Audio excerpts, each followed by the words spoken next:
Hello and welcome back to the Armchair's View. With me this week is Hickers. How are you? Yeah, very good. Thanks, Dan. And also, back from an earlier appearance, Dave. How are you, mate? Yeah, good, thanks.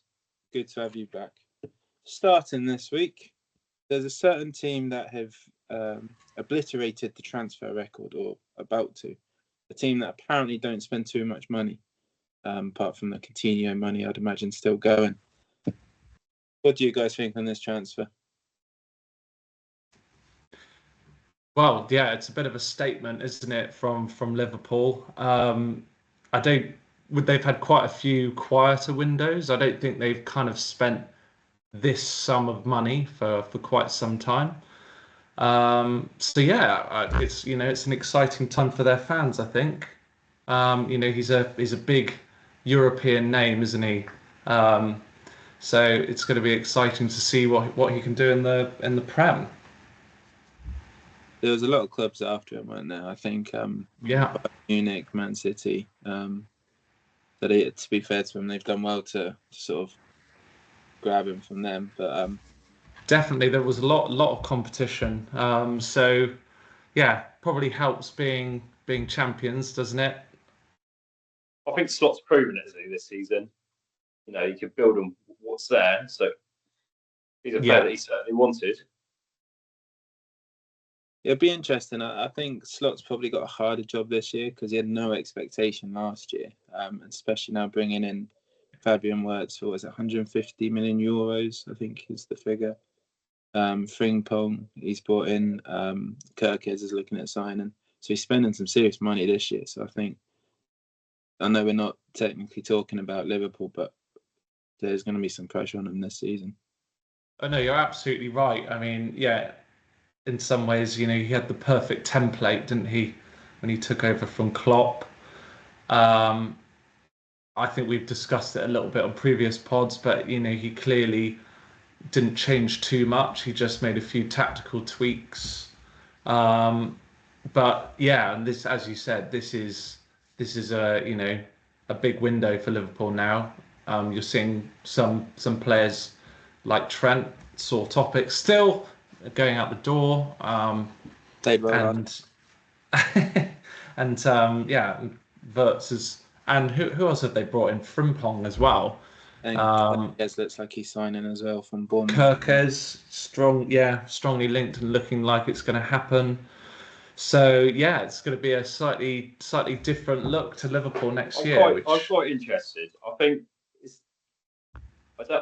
we're yet to see someone truly come from the Bundesliga as an attacking player and do well in the Premier League. There's always that aspect. My opinion is I think the Bundesliga is almost there to the Premier League. I like to think it's the most relevant in Europe, which we can compare. But that's a really good point, actually. I don't think we're yet to see a player who's been spent their time in the Bundesliga and come over and done well. You can look at the exceptions of De Bruyne and Haaland. They had one season each, didn't they, effectively? And then they sort of jumped out into the Prem. But what attacking players have done well over from Bundesliga? I think the obvious ones, like you said, are Haaland and De Bruyne. So both one season each, but I don't think there's anyone that's really set the game alight. I mean, it's a big transfer fee. The only one popping to my head is Michael Ballack, to be fair. I may be missing quite a few. But did Chelsea get Ballack sort of towards the twilight? He's a year or two too late. Yeah. I mean, I think, you think of the recent Chelsea examples, Dave, I can tell you're still hurting a little bit from these ones, like, Havertz, Werner. I mean, I know Havertz has kind of gone on, you could argue that he's scored some big goals. He's obviously the Champions League final, and he's gone on to look even, like a much more improved player, even more at Arsenal. Yeah. But when he first came in, I was a little bit... Well, he had a lot of promise, and I think this is where it goes back to Wirtz. It's a big transfer fee. I wonder if he is going to struggle. It'd be interesting to see how he fits in. But as I said, I'm yet to see anyone from the Bundesliga do well. And Nkunku's another one, actually. Yeah, exactly that. It's an inflated fee. And I think this is where the transfers are going. I think we're about to boom. Yeah. Yeah, I mean, we're going to touch a little bit on sort of the transfers now, because there's been some big fees, and whether they've lived up to the expectation or not, well, that's what we're about to discuss. There's a few that you could make an argument for. There's a lot more you could make an argument against. So even if you go as far back as Fernando Torres, the first 50 million pound player, and I think there was off the top of my head, was it 6-7 year gap from? No, it couldn't have been. I think it's Fabinho broke it before him. So I've got the figures in front of me and I can't find them. I just remember that 2011 window. Everything kind of went a bit berserk, didn't it? I remember it was Andy Carroll's signed for huge money, and I think I don't know. Did teams learn a bit of a lesson from that year? I think so. I think Chelsea got a bit desperate. Torres became available. He hadn't had a good season anyway, so he never hit the ground running. 50 million was a lot of money, but again, this is that January inflation fee. Yeah, and then he went on to spend Chelsea, didn't he? I think in that season he didn't score many, but I'm sure he scored a couple against Chelsea. Yeah. So he knew where he wanted to go. But 50 million back then is like 150 now. I would say it's just mad.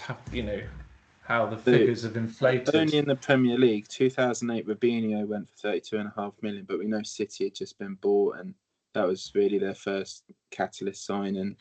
You're right. That was a real eye-opener. It was like, oh my goodness, suddenly this sort of... I mean, City at that time, they didn't have a huge pull factor, really, did they, apart from the money?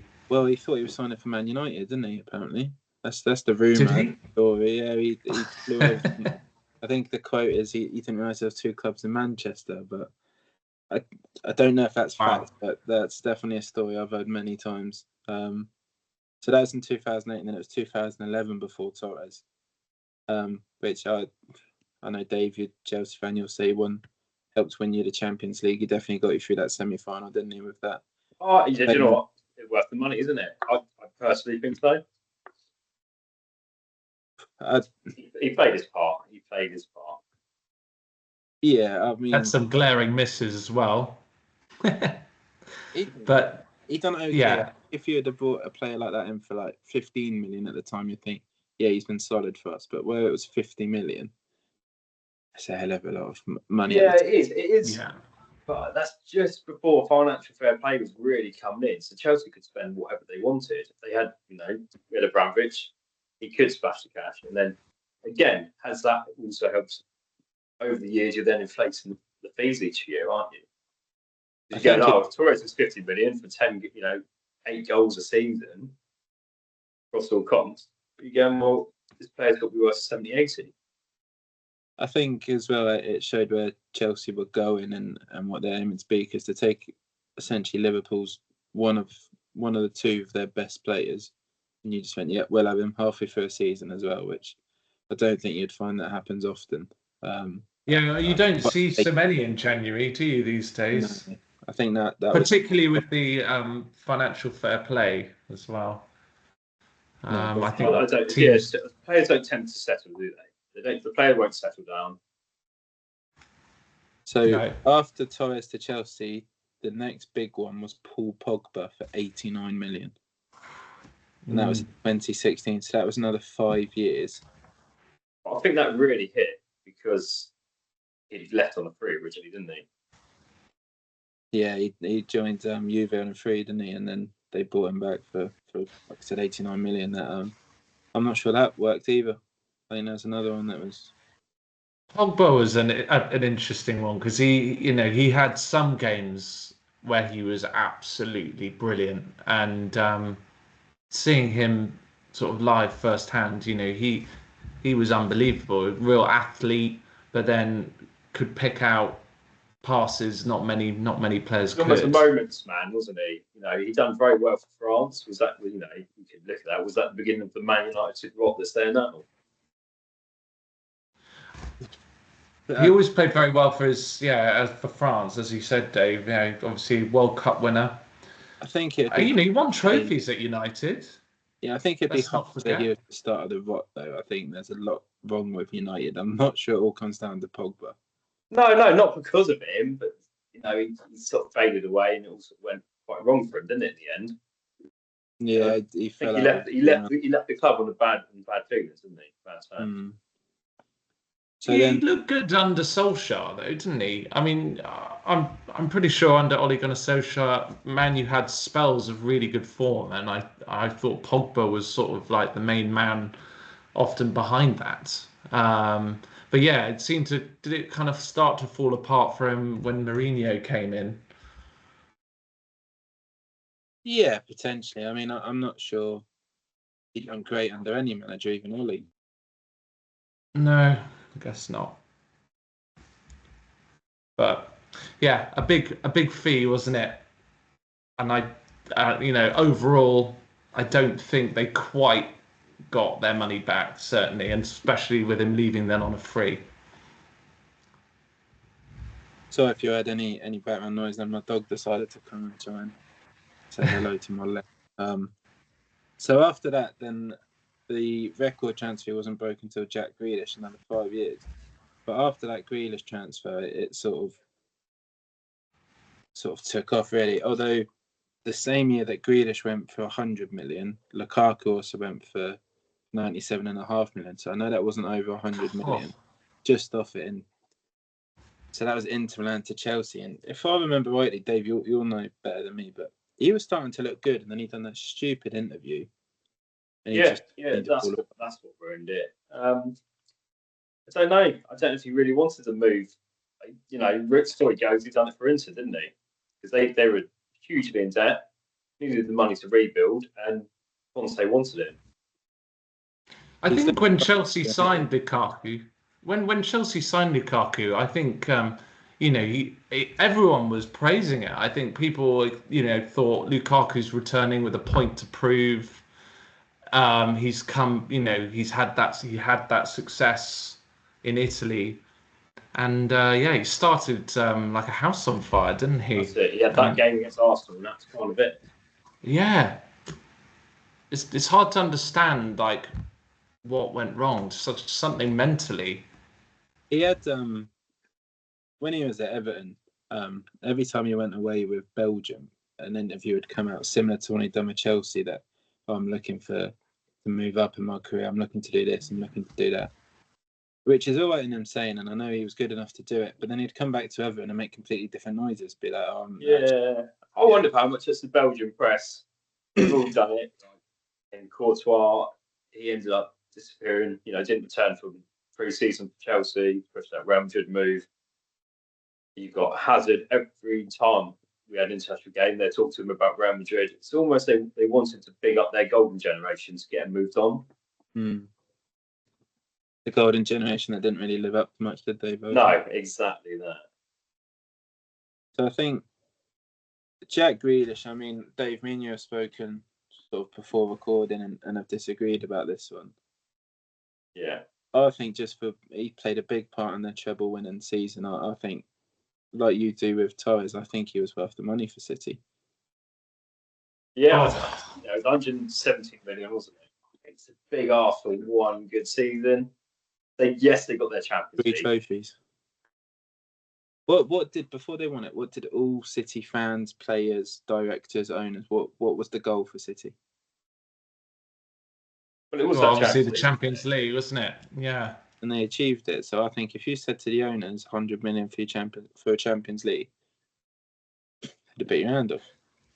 I take your point. You can't. He didn't. I don't think he solely won it for them. I'm not saying he solely won it, but he was a massive part of their season. I think, I think he had about 10 goals and assists in total. It wasn't a huge amount.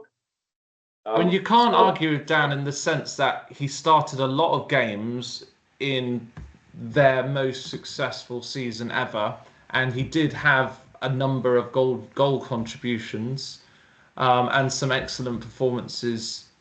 But I think it's another argument entirely to say that he lived up to the £100 million.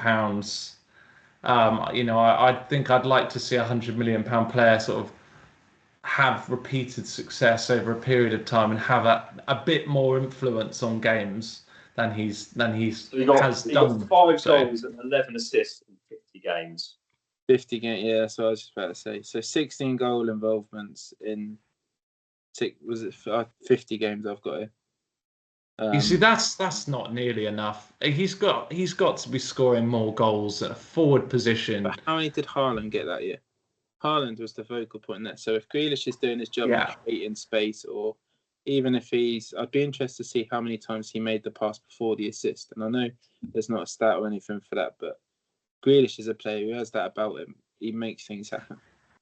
And I think, he's a bit of a target, isn't he? Defenders will double up because they know that he's that sort of player who can create that yard or beat a man. And you could argue he's also been possibly a bit of a victim of, sort of Pep's style and system. Does Pep allow him to sort of play and have that free creative freedom that he would like? So you can argue, is Pep the man is he getting the best out of him as well? Has he failed Grealish? Yeah, arguably so. I would say. Do you think if Grealish would have gone to Liverpool under Klopp, do you think he'd look a better player than he does now at City under Guardiola? I do, just simply because I think Grealish would like, just more license to dribble at pace with the ball, and that's Liverpool's style, isn't it? It's countering quick transitions and defense to attack, and I think I think he would have quite a bit more success, as opposed to sort of stifling teams with possession, with their defense sort of sat behind the ball. It's much harder. Because I don't get me wrong, I think Guardiola is a better manager than Klopp, but I think as Thierry Henry has explained before, if you don't play exactly to Guardiola's way, however well you're playing and sort of the eyes of the fans, he'll pull you off. If you're not doing exactly what he said or passing it where it's meant to go, which I think is a shame. Well, that's where Doku's gone, isn't it? He used to drive at players. Doku doing the same. He used to drive at players and get past them. And he's now, he got to point his edge and back again. But you're right, Doku is going exactly the same way. Retaining team, isn't it? Yeah. I think Doku is an interesting one because I'm yet to see. You've seen glimpses, but I don't think we've seen much real quality. No, he's got more raw pace, doesn't he, than Grealish? But as you say, I don't think he quite has the same quality when it comes to and this is where hurting I think the opposition. I don't think Grealish is quite worth the money, and then now at a point they're stuck with him because he costs money. I think he's linked with a lot of clubs. I think he'll be gone this summer. This summer, he's gone this summer. I mean, he's been left behind. And I think that tells you what you need to know. I think that tells you what you need to know. I think it's a failed transfer for that fee. I mean, let's be honest. How many Premier League teams would want to bring Jack Grealish into their squad? 18. Yeah, I think every Premier League side will strengthen with Grealish in their starting 11. I agree. I don't think he gets in. Obviously, he doesn't get into City's team. I'd say he gets into Arsenal, gets into Chelsea, Liverpool. I'd say he gets in over Luis Diaz because I think he's in that top tier. He's still, he's in that sort of top tier bracket of Premier League teams for me. 100%. But but if you look at that, that's 4 years ago now. Let's take inflation. Say it's 100 million now. Who's spending in those top? They had 100 million. Are they going to buy Grealish or are they going to go for a different player? But it's not for 100 million. I think it's 40 million they're looking for. Yeah, he is now. Like I said, these are inflation things. This was 4 years ago. Over 100 million, and that's just why I think it's. Because he was linked with Napoli, but it looks like they're getting Sancho, and he was brought in for I think 82 million. It's interesting what they're doing out there in Napoli, isn't it? And Napoli are bringing in a whole load of Premier League players. and there must be sort of, a thought process there. Is it still is it Conte? No, he's left. He's gone now, is he? I think he walked away, didn't he? Let me just double check that. I'm sure. Spalletti's gone in. Is it? I think it is. Yeah. I think But we're seeing a repetition of Premier League players having success in Serie A. So why not? That might be a good move for Grealish. I think it's a slower tempo league, isn't it? So I think players are looking better there. I think, like I said, I think it's actually Sancho that they're going for. I'm not saying Grealish won't end up in Italy, but it looks like they're after Sancho. Sorry, he was 73 in Sancho, so I got that figure wrong. But that's, again, a lot of money for a transfer that hasn't worked. But I got criticised quite a lot for my thoughts on Sancho. So maybe I'll skirt over this subject this time. But well, we're just in one word then. Grealish, as it worked out, yes or no? I'll start with you, Hickers. Sadly, no. Dave? No, I don't think so. I think it's ended badly. I think it's worked out for him just purely based on the treble. I think if you'd have said, I'm not going to say he's been a disaster, but if you're asking me yes or no, flat out, I'm near a no. So yeah, we'll agree to disagree. I understand the point. My thinking is purely on the fact he won the treble in the Champions League. So obviously we're going to just keep talking about transfers for a little bit. The list I've got here is Moises Caicedo as the second highest transfer, but I don't think that's right. I thought it was Enzo Fernandez, but we may as well touch on them both, especially with a big Chelsea fan like Dave here. We'll start with Caicedo. I think he's looked mustard this season, just gone. He's really built into it. I think obviously last season was a bit slower. He sort of found his place. He looks better with Lavia in the team. He just gives him that bit of freedom. Freedom, yeah. Is he more box to box than for you? Yeah, exactly that. So Lavia will sit. That frees Caicedo up. He's got a dodgy tackle in him. He likes to slide tackle and then pull back. So almost hook the ball with his inside leg. And he is a booking waiting to happen every game. But no, he's absolute class.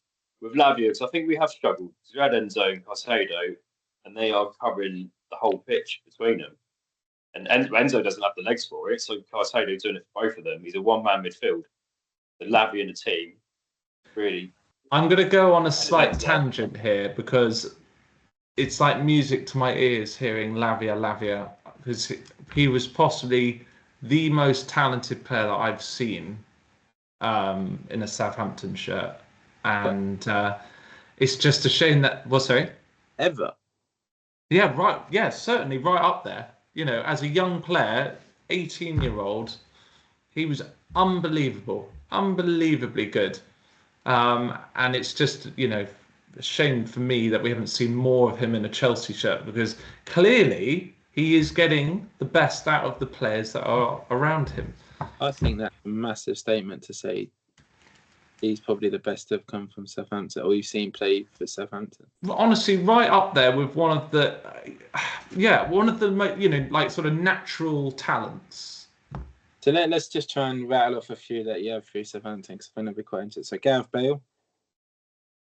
Yeah, Gareth Bale would have to be up there. Again, like sort of the way he broke onto the scene as a 17-year-old and having such impact on games. Incredible.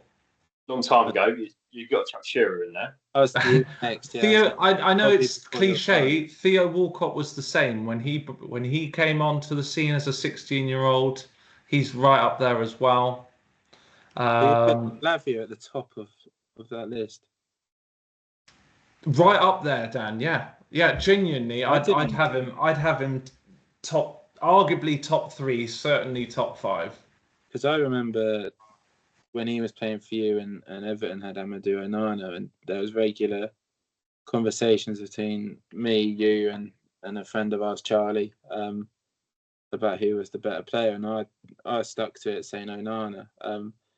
the only time I thought have been wrong is not the start of this season, but as Lavia started to play this year, I think he is starting to look better. At the time, I was right. Let's just get that clear. But he does seem to be turning into one hell of a player. I think he was like 45 million, wasn't he? Yeah, it was big. We got good money, very good money for Lavia. He just never put a foot wrong. I'm saying this 18-year-old making his debut at Tottenham, the new Spurs stadium. He did not put a foot wrong, and we lost 4-1. Did you sign from City? Was it City? Yeah, we signed him from City, and we had a bit of a spell where we were signing all the best sort of young talents from City, and to be honest with you, it was a bit of a disaster, really. But he was one that paid off for us, no doubt. Touching back on the big, sounds disrespectful to Lavia, that's not intended, but the big transfer fees from players. Yeah. So Enzo Fernandez. Oh, sorry, we'll start. Caicedo, I think it's hard to say if he's been a hit or not, or worth the money, because I think Caicedo probably got another 5-10 years left, potentially, at Chelsea. If you look at Caicedo's stats for the last season, he tops everything. He tops everything, certainly in the defensive areas. That's not true, Hickers. Why is it not true?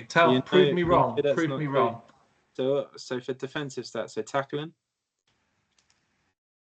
Yeah, go on. He wasn't top.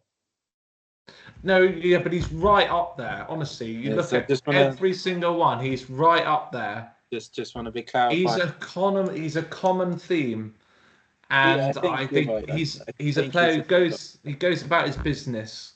He's definitely. We can't go all by stats. Like I said, British 16 goals and assists in the treble winning season, 50 games, 100 million. You can't back him on one hand without using the stats and then use stats for another player. I haven't said all on stats. I just wanted to. I just throw it out there. I don't want to deceive any viewers or listeners by saying Caicedo was right at the top. He may have been in and around it. Idrissa Gana Gueye was the top of that particular stat. So that's defending you have to do, though, isn't it? And the first half. Caicedo spent 70% of his game passing left and right, isn't it? Yeah, he also plays right back though, didn't he? For a period of the season. So, they should make more tackles. Especially the amount of times Chelsea get caught. That's the lesser teams he was playing right back, wasn't he? That's why we played 3 defenders instead of the 4. How'd that game go? I think it won actually, didn't it? So I would say Caicedo's looking now. First season he looked well off it. I think now he's looking. Yeah. He's looking much. Yeah, he's settling in. Enzo Fernandez. I mean, if Chelsea are on TV, I watch them, but I don't take massive interest in him. Enzo Fernandez for me has never stood out. Again, that's maybe because I've not seen him enough. So I'd be quite interested to know your take on Fernandez, Dave, because for me he's never looked one that I look at and think he's grabbed the game by the scruff of the neck here. No, you know what? This season, like I said, he hasn't got the legs. We also didn't have Lavia for a good period of time. He had a big injury. Enzo Fernandez, he's finally finding his place. He's making his late runs into the box. He's getting goals. He scored the other night. He scored in the conference final. We're on to a little bit of a run at the moment. I think with 9 games on the trot, which is nowhere near it this season. And Fernandez played a good part of that. But I do wonder, because we're talking about these transfers. There was a mystery Madrid players from Galáctico thereafter. I wonder if it's him. Oh, we'll see. Shall we touch on that quickly then? Real Madrid allegedly getting this mystery Galáctico, and I don't think it. Well, I don't know. There have been links with Fernandez before, but to me, he's not a Galáctico kind of signing. I think where he plays here. Well, in terms of valuation, like in terms of sort of transfer fees, he's He's a deep lying playmaker, ultimately, making his late runs into the box. So where does he fit into the Real Madrid side? Where does he fit in? You've got Valverde, Bellingham, Camavinga, is it Tuchamendi? Tchouameni sits. He's I mean, defensive, isn't he? Camavinga will just play any position. I do like Camavinga. You've got Bellingham who plays further forward, and I think Fernandes is just behind it. And I think at Madrid he'd have the freedom to play these. well, I don't think Alonso Multiple. plays with that attacking midfielder, does he? I think he's got a sitter and 2 box-to-box. I'm sure that's how he played at Leverkusen. But it'll be different at Madrid. He'll have a new system. He'll have a new system for Madrid because they will just box. They'll box the team in, and he will just have to find that pass through, and that's where Fernandes can fit in. Potentially, I think they'd be more likely to go for a right winger because there's been a lot of noise about Rodrigo leaving, isn't there? So maybe one of the PSG front three potentially could see. What about Nico Barker, Williams? Or is he? I think he's more of a left-sided player, but I mean, everyone's saying, Barcelona. When are they going to come in for him? Are Real Madrid just going to come out of nowhere? Problem is, how many left wingers do Real Madrid need? Because Mbappé would rather play there. You got Vinicius. Can you interchange wingers? You should be able to, but I think Real Madrid have struggled by having 2 left wingers this season, haven't they? Really? Yeah. I think they've both got to adapt to potentially playing that central role. I think the other PSG two players, didn't you? What? So you say which PSG player? Well, we're talking about Barcola and I'm not sure Doué, but I don't think PSG would. I don't know. Are they still bitter about the Mbappé deal? Yeah, but it doesn't mean they won't go for them though. No. I'd say I'd be surprised to see a PSG player turn up at Madrid, but why would you want to leave PSG right now? They are at the crest of a wave. If it's Real Madrid. I just think that what they've got going there is quite special. Just how motivated they are. Just to dismantle Atletico Madrid, having just won a Champions League final, they are a united group of players. I just can't see it this season, certainly.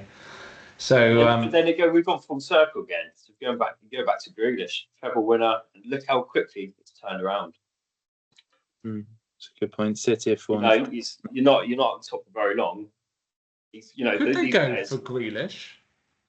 Real Left, isn't he? He's left-sided. Well, the other 2 names that I thought possibly it could be, we're not talking about this player, but Bruno Fernandes is a potential. We're not going to talk about him because he's our favourite subject.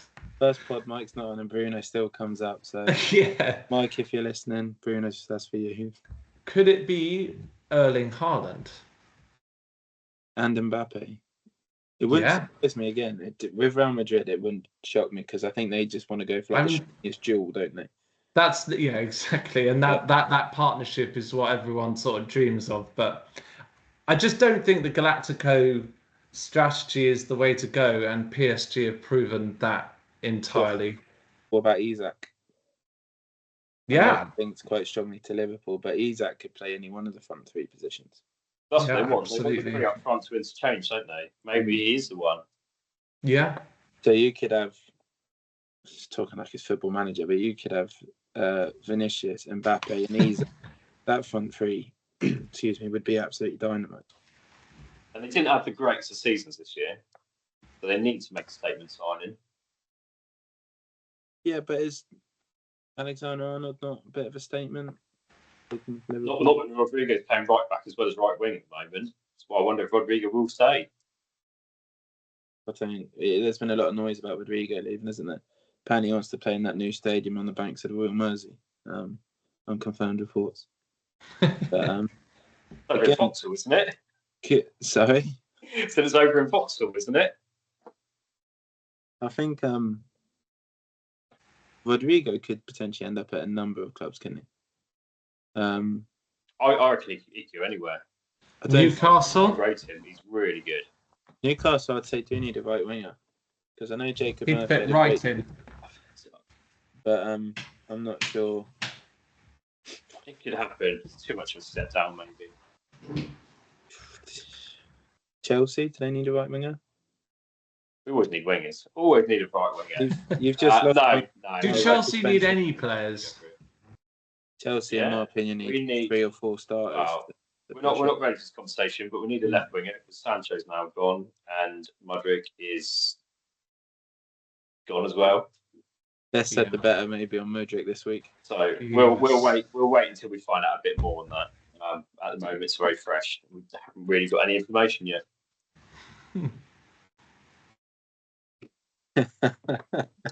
Mudryk. Again, moving on. I think. So who else we got? Go on. I'll let you summarise that bit. So I'd say Rodrigo potentially on his way. I think Real Madrid will look to bring in a right-sided midfield. Cole Palmer maybe could play in that position for him. He likes the number 10 role. They're not going to sell Palmer, are they? If it's ridiculous money, then for a club like Real Madrid, everyone has their price. Yeah. So you know what's going to happen now next year? Real Madrid number 11, Iliman Ndiaye. So I know I've upset you with that one, haven't I, Dan? It did. So just for no one will be aware. Before we started recording, we had a brief chat about this mystery Galáctico potentially coming, and just before we started recording, Hickers chucked in there that potentially it'd be Iliman Ndiaye, which obviously is a joke. We're not saying it's going to happen, but we like to have a bit of a laugh. Like I said, so we did start this chat about transfer fees, and I think we've covered quite a lot of them. But one we haven't touched on is Declan Rice.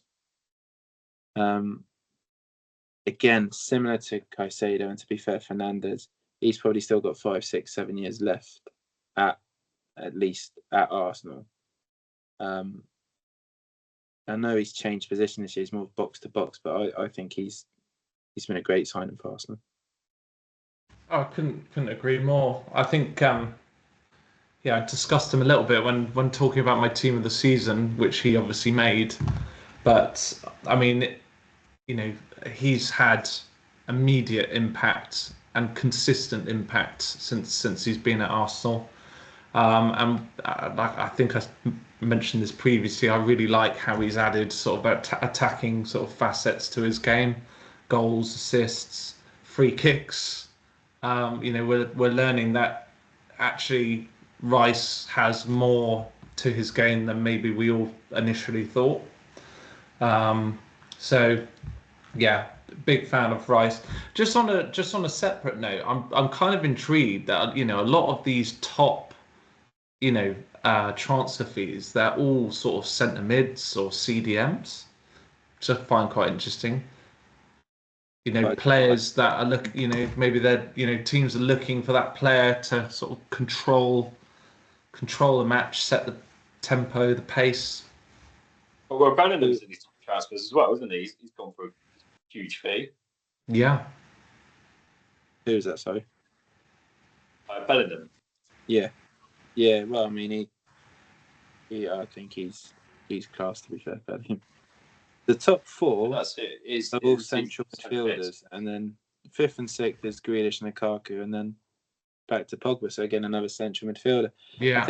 At the moment, definitely last season or last 2 seasons, everyone's been looking for that key midfielder, whether it's number 6 or box-to-box midfielder, because there's not many midfielders now that can run you the game as well as potentially they should have. I know going back 10, 15 years, I think there's an abundance of them. But they seem to be quite rare now. I don't think we've had the strikers, though, have we? It used to be striker was your big money. Everyone wanted to play up front at one stage, though. They're few and far between at the moment, aren't they? But I think everyone wanted to play up front at one stage. So you had a lot of strikers coming through the ranks and playing, and now everyone wanted to play that number 10. I think is that because teams have come away? Teams have come away from 2 striker formations these days, haven't they? I mean. Yeah, potentially. I just think a kid growing up nowadays would, maybe not now, but when we were younger, rather than being a striker, everyone wanted to sit in that number 10 position. I think you've seen quite a few smaller technical players come through. Like I said, I think in 5, 6, 7 years' time, you'll see a lot of wingers come through that want to cut in and score, because players like Messi, Ronaldo, that lad for Liverpool now, who I don't really remember, he scored a couple.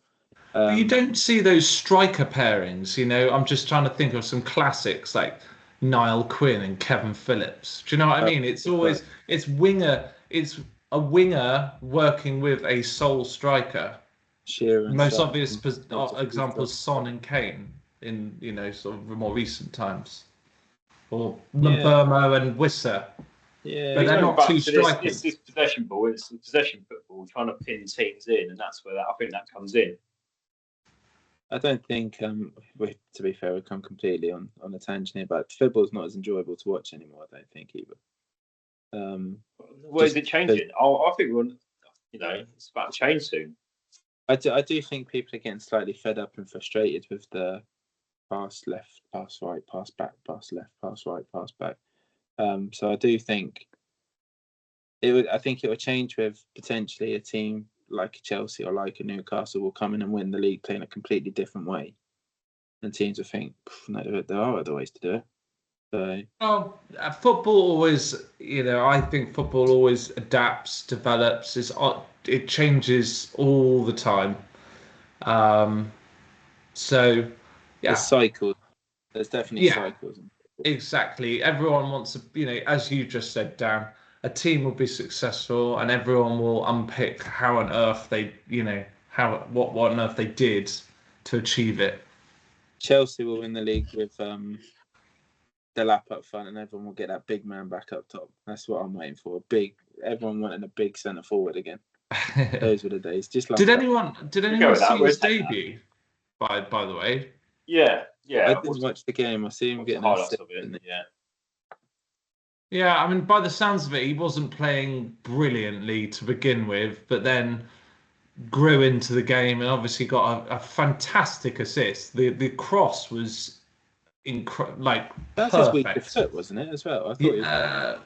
Yes, I think it was. It was right. Was it a right foot cross? Yeah, it was a right foot cross. Yeah, and I thought it was left footed. He built into the game.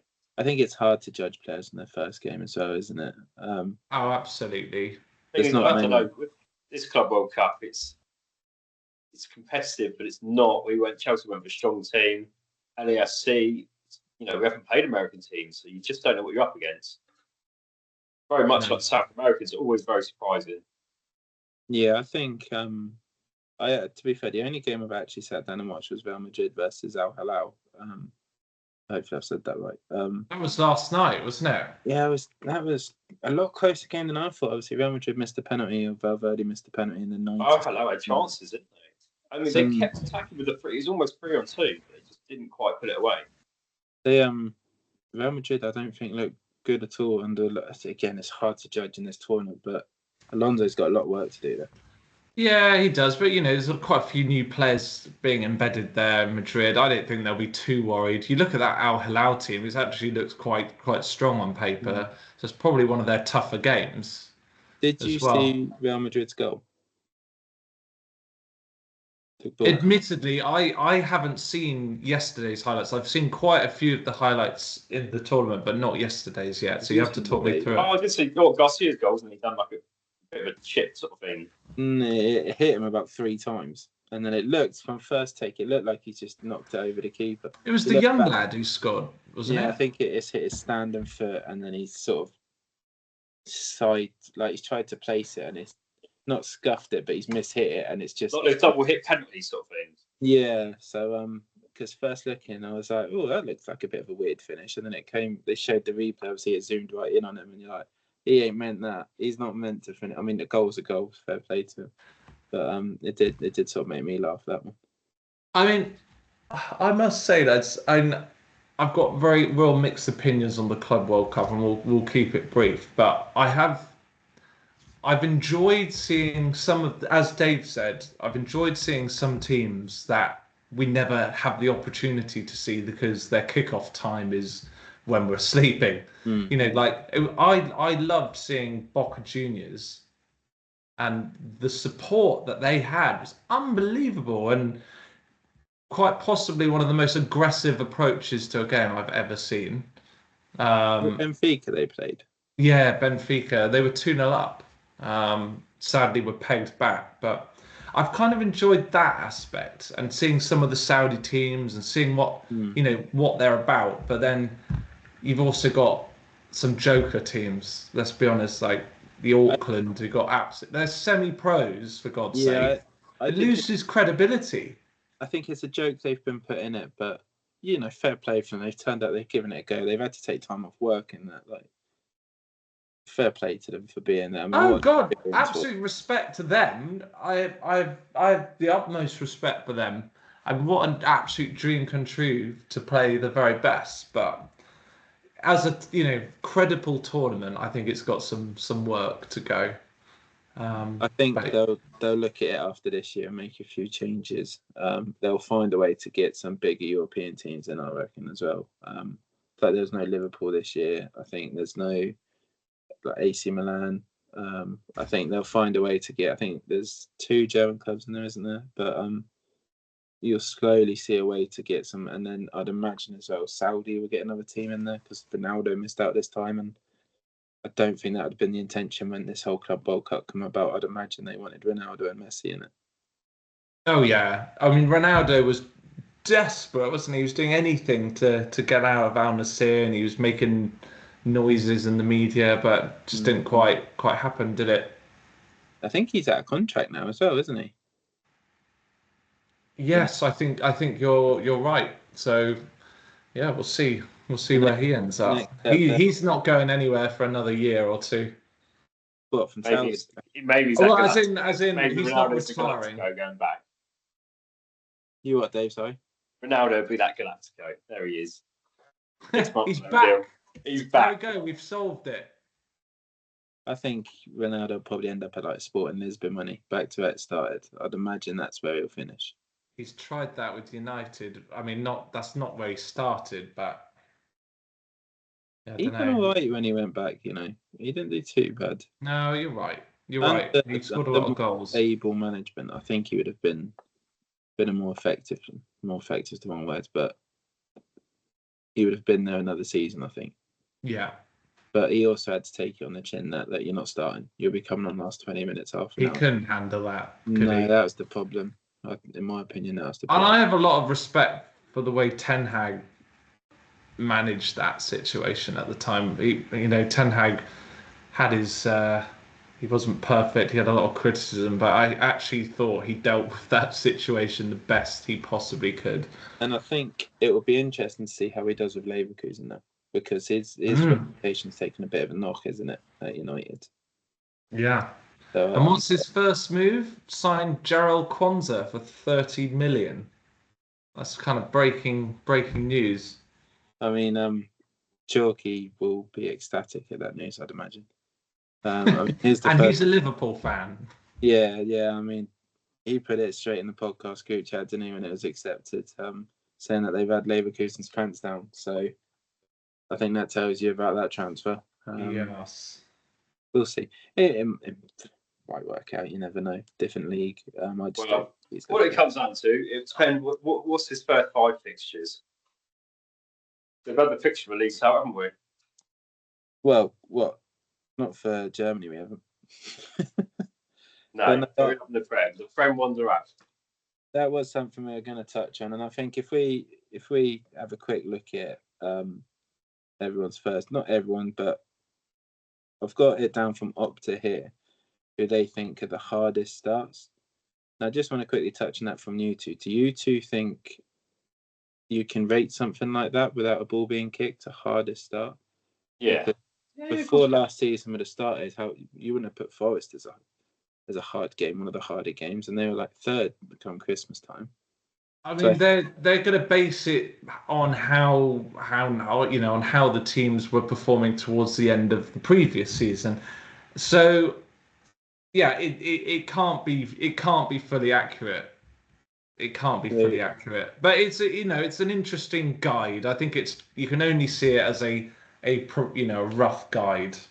So what I'll do is I'll read you out the teams, the top 5 teams who they think have the hardest start, and then I'll read you first and second's fixture list and just see what you two think. So the hardest they think is United, then Arsenal, Bournemouth, Everton, then Liverpool. So United have got Arsenal at home first, Fulham away, Burnley at home, City away, Chelsea at home. So I think they should be looking. I mean, that's 3 big ones early doors. Arsenal at home, they should try to win, probably take a point. Fulham away, look to win it. Burnley at home, they've got to win it. City away would be the one in my opinion, that's the only one they should potentially be losing. Then you got Chelsea at home again, look to win it, probably take a point. So I think it's tough. You want to get up and running, don't you? You want the points on the board early on. Particularly Amarin does. Well, on paper last year, Liverpool had the easiest start, and when they got in front last season, they just never lost it, did they? So I think a quick start is key. Yeah. But Arsenal's first 5 games are obviously United away, Leeds at home, Liverpool away, Forest at home, City at home. I think that's potentially a harder run-in, to be fair to them. That's tough, that. Because they're going away to United and Liverpool and then City at home, playing Forest at home as well. That's not... No. Yeah, I'd agree with you, Dan. That's arguably tougher. So, yeah. I mean, Liverpool... Where are Chelsea on the list?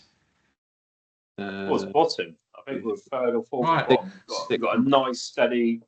Yeah. So can Liverpool and Chelsea capitalise? So they've got Palace at home, West Ham away, Fulham at home, Brentford away, United away. I mean, conceivably, you could win all of those games. Yeah. So potentially, they'll be looking at Chelsea win the league next season, just based off the first 5 games. But last season, we opened against City away, lost 2-0.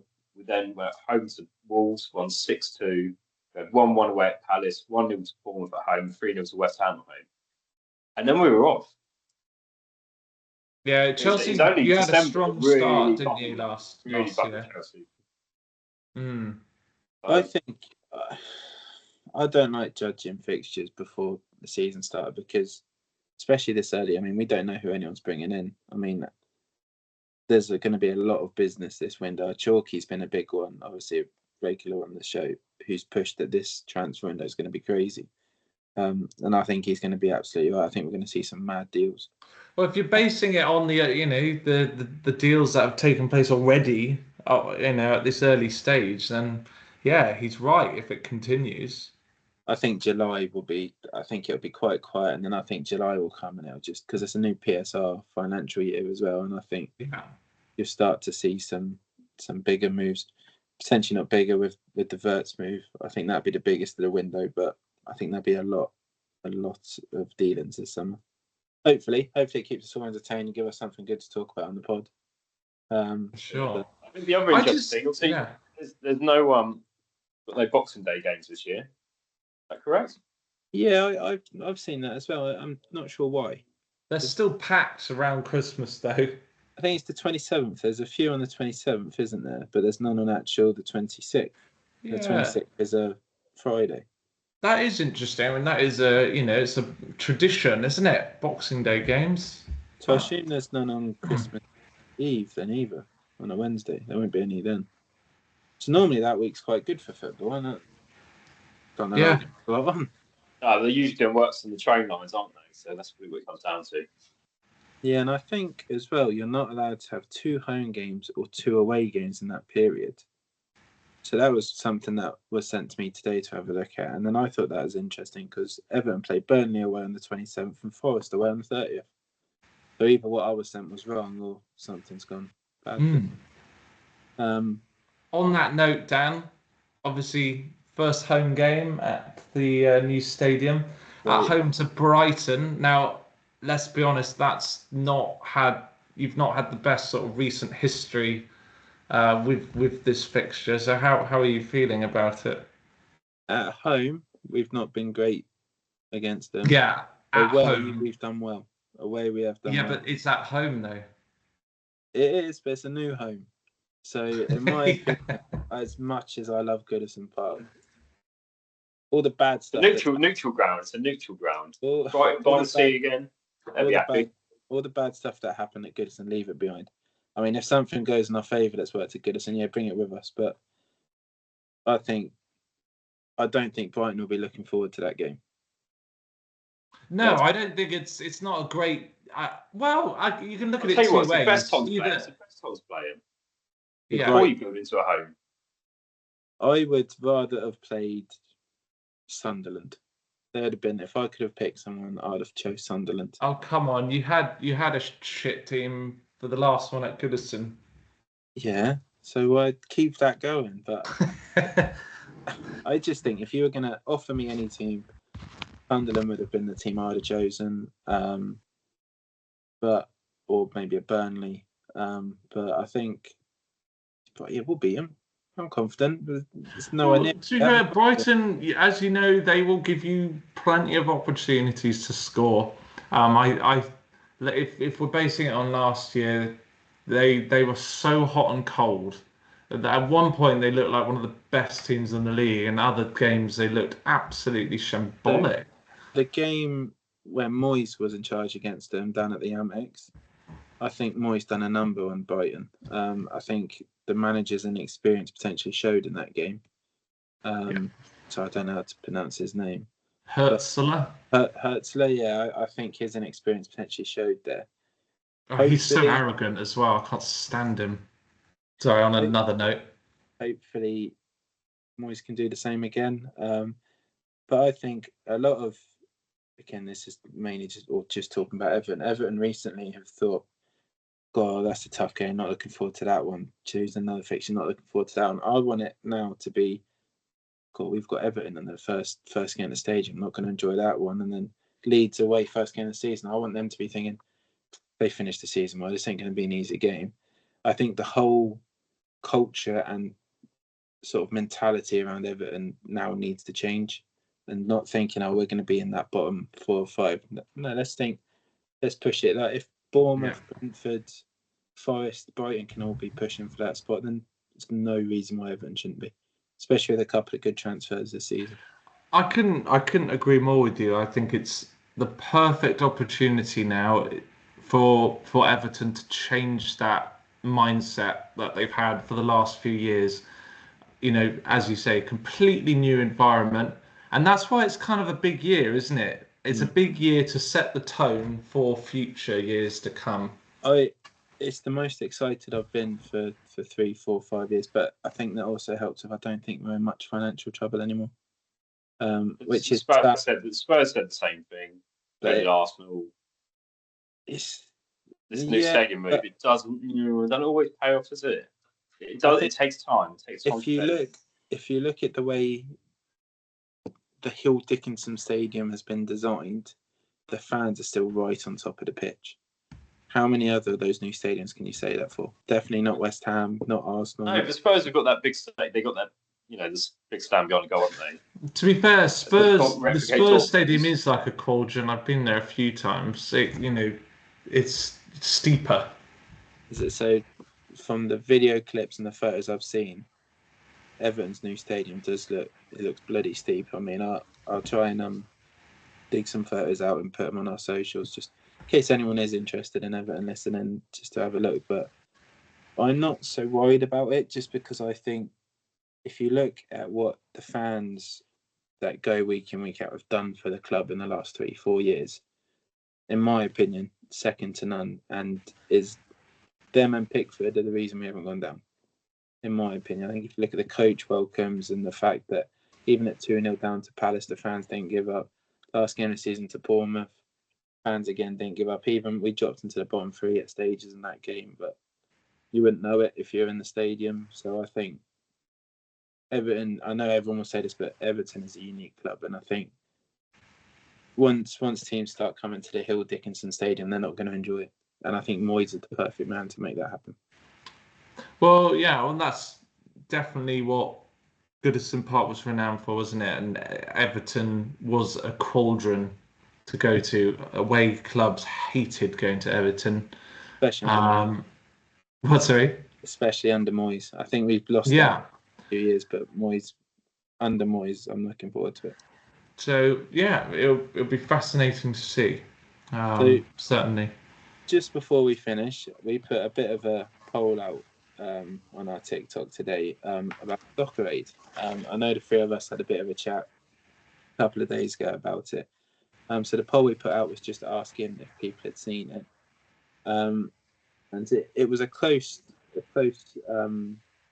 I think it was 60-40 in the yes favour. I did ask for some comments as well. We didn't get too many of them, if I'm honest. But what's your two thoughts on Soccer Aid now? Because it used to be quite a big event, got some big names in it, and the last few years it just felt a little bit underwhelming, and potentially a few. I think so. I think professional players who have just tried a bit too hard. I remember Nani a couple of years ago, and Defoe seems to get a hat trick every year, and Tevez just gone. So, what's your thoughts, Dave? Well, you said about Tevez there. Obviously, he went in, and I know it's a charity thing. It's Tevez going in again. They're always mocking his profession, aren't they? He's gone, I'm not going to take it. I'm going to go out and show what I do. Is that why he's taking it seriously? Or has he gone on back at Old Trafford? I'll make a point here. I think it's more of that I'm at United. I've been booed. He's never, since he left United, he's never been welcome, is he? No, I kind of love that sort of competitive spirit. It is I still think it's a competitive game. They all clearly want to win it, and I quite enjoyed Tevez tearing it up. Not sure. I imagine it's a great experience. I imagine it's good for the celebrities to be in and around, be around the players, be at Old Trafford, and they have a week building up for it. But as a spectacle, it's just not there anymore. I think it's run its course now. The one thing I would say, and obviously the whole point of the event is to obviously raise money, and they raised a hell of a lot of money yet again. So I still think it has its viewers, but I kind of take your point, sort of as a spectacle, it feels like it's no longer at its peak. I feel like it's maybe on a slightly downward trajectory. Maybe it's had its time. I still enjoy it though. I still, I kind of look forward in absolute fascination to see who's, which of the celebrities are actually quite good. I look forward to every year, and the question I was about to ask you is: Are you both going to watch it next year? Well, that's the thing. I probably will. I mean, I'm quite a casual watcher. Like, I missed the first 10 minutes this year round, but I do enjoy it. I will stick it on the TV when it's on, and it gets quite a good amount of publicity. Like, I know the date. I know when it's going to kick off. And it's quite fun to see the celebrity announcements and the sort of icons. It's quite a feel good watch. I think the build up to it as well, isn't it? Like, you get to see Sam Thompson done his event where he was running and cycling, and you get to see bits like that. There's always a penalty shootout for the changing rooms. So it is. I do enjoy that side of it. I just think I'm slightly let down, maybe for a silly reason, but I just think England having Paddy McGuinness in goal, and I love Paddy McGuinness, I think he's brilliant, but you just had to get shot on target to score. So I think the thing is, he could go on pitch, he might end up with belly, wouldn't he? He'll be straight off injured. At least he can go, he's got a chance, he's got an opportunity. Well, he snapped his Achilles, hasn't he, Bellew? So that's quite a big thing to have done for a charity game. You see, I didn't even see Bellew on the pitch. It happened so quickly, didn't he? 6 minutes. He missed. First 6 minutes. Wow. I think I know you said, Hickers, you like to see Tevez and how he did, but I think the ex-pro who showed you how to do it is Jack Wilshere, and I think he does it every year. He comes in, you can see his talent, but he will then just knock it off. Like, he could potentially run around half the team and have a go at goal, but I think he keeps the ball well away from the other celebrities and then just moves it on. And I think if you saw more like a Tevez doing that rather than shooting, just try and maybe cross it to a celebrity. And the moment of that game was that Big Zoo getting the winner. I don't know a whole lot about. Without a doubt, but I don't think it's just Tevez though, is it? When you look at Jermaine Defoe up the other end, he was looking to score every opportunity he got as well. And I think that is genuinely because it is competitive. But you could argue, as you said, like you can argue what the thought process was putting Paddy McGuinness in goal if it is competitive. But Aaron Lennon can still shift, can't he? yeah, God, he's still got the pace without a doubt. It's quite impressive, actually. I don't think he was one who took it too serious either, because there was a couple of times he could have shot, and I think when he tried to set up Stephen Bartlett, and Rooney was quite casual. I know he scored the goal, but he had some lovely touches as well. He looked quite casual. Brought it down and flipped it, and I was like, you can tell he was a great player. Going back to it as a spectacle, I think the timing's wrong. I think it's 8 o'clock on a Sunday evening. I think you want to be aiming at kids and things, don't you? So you want to be looking at 3 o'clock on a Sunday afternoon, or maybe a Saturday evening. Yeah, I think that's a great point. That's the market they're aiming at. I think I've lost interest because I've seen it all before. It's not really anything new. I didn't sit and watch the game. I watched the first 10 minutes, gave up with it, thought back on the highlights to see what had happened. England lost. I think you've made a great point there, to be fair, Dave. If they even to like a 4 o'clock on a Sunday, you'd get a lot more viewers potentially from a younger generation, especially. It's your younger kids, isn't it? You look at the Sidemen match, that's the YouTubes have really taken off now. It's getting huge. I mean, I'll be honest, I didn't really know any of the YouTubers, so there's quite a few people on the pitch I don't even know. I mean, I've heard of Angry Ginge, but I thought he played well, actually. Yeah, I mean, he looked half decent, to be fair. As you say, I quite enjoyed his tackle on Tevez, because Tevez thought he was going to have it easy. I mean, he did a lot of the time, but I quite like that level of fight. Have you seen Angry Ginger's leg? Yeah, no, I did see that picture. That's crazy, I think, because I think that was actually from his tackle as well. Yeah. And Tevez was the sort of aggressive in the reaction after. It wasn't Angry Ginge. Nice to see Tevez is still a bell end, isn't it? Yeah. And I'm just going with the Sidemen charity match. They are doubling the amount of money they're raising for charity every year, so they're nearly up to 5 million now. So from a charity point of view, though, I'm sure Soccer Aid did more than that, didn't they? Oh yeah. So they Soccer Aid were like up to 20 million, wasn't it? Soccer Aid, which is obviously Robbie Williams and then UNICEF, they said they're 15 million every year for the past 3 years now. So it's an incredible effort. Sidemen is going up.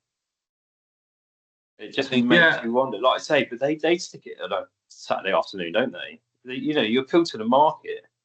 On another note, and maybe I'm being really harsh and controversial here, but there were some celebrities who really fancied themselves as footballers, and they sort of used it as their perfect opportunity to, pretend that they're blooming professional every single year. Mark Wright. I was going to say Mark Wright's there, isn't he? First enough. And it took it, and then because he thought he was the best player on the pitch at Soccer Aid, he thought he could go professional, and that went horribly wrong for him. Who was it? So he seems like a sound bloke, but I just thought, God, stop taking yourself so seriously, man. I think I don't think he falls into this category, but I think Tom Grennan always looks a good player. Every time he's played, he looks a good player. You see, yeah, I agree with that. Although I was a little bit disappointed with him this year. He looked. They said in the first couple of minutes he's actually injured. Oh, really? Okay. An injury, yeah. They said it. I think it was 2-3 minutes in. They said that's why they've moved him to fullback, so he can still. Okay, well that makes a lot of sense because I thought he was. Monday night, I've always got an injury and I don't pay up to it. I thought he was doing a lot of defending. So apparently that's what the commentator said early doors in the game, that he's fair play to him. That he's picked up a knock is what they said, so he can only come in at fullback. But he didn't look like he was playing with an injury to me. No, yeah, he didn't look that injured, but yeah, he wasn't in that many attacking areas. I saw more good defending than attacking. I tell you what, though, that Ginge is actually a goalkeeper. So next year, get him in there. Oh yeah, exactly. But I've never seen him playing goal. I heard a couple of things that apparently he was decent in goal. But he played in the no factor. Ballers League. Yeah, that's the one, yeah. But I don't. From what I saw in there, he didn't look great, if I'm honest. but maybe it's hard to judge that one. Yeah, I think they maybe change the time. Match would be better, and I think they just build a new market, don't you? So that's how Dave would fix Soccer Aid. Hickers, how would you fix Soccer Aid? Oh, that's a big question, isn't it? I just think they're going to have to improvise. I mean, at the moment they're still making the money, which is the main thing, of course. Which is the main thing. How would I change it? Yeah, but I think that was a good suggestion. Changing the day and the kickoff time potentially. I'll tell you what. Yeah, I wouldn't be just surprised keeping if we see one before the World it. Cup next year. Yeah. I think we'll see an American one before the World Cup. What, a Soccer Aid in America? Yeah. They'll get American celebrities in. They'll do it. They'll build up before the World Cup. Yeah. That's what that It'd be better if they'd done England versus an America. Maybe not better, but it'd be interesting as a one-off for that. But and then just quick, because I've asked you both how you'd fix it. I think, Dave, your point about moving the time, I think would probably do wonders for it. And just get a good keeper. Just put a good keeper in. Either have two good keepers, celebrities. They want the goals. They want the goals. That's why you got a back keeper second. Yeah, that's why you do celebrity keepers in the second half. Mustard. But they want goals. I really like that rule to have a celebrity keeper in the second half, but maybe not one as awful as Paddy McGuinness. Bless him. There's that, and it's celebrities have to take penalties as well, don't they? Yeah, I like that. I do like that. But right, I think we'll end this week's episode here, chaps. Thank you everyone for listening. Thank you everyone for watching. Please feel free to comment and get involved, and we'll see you next time. All right, thank you.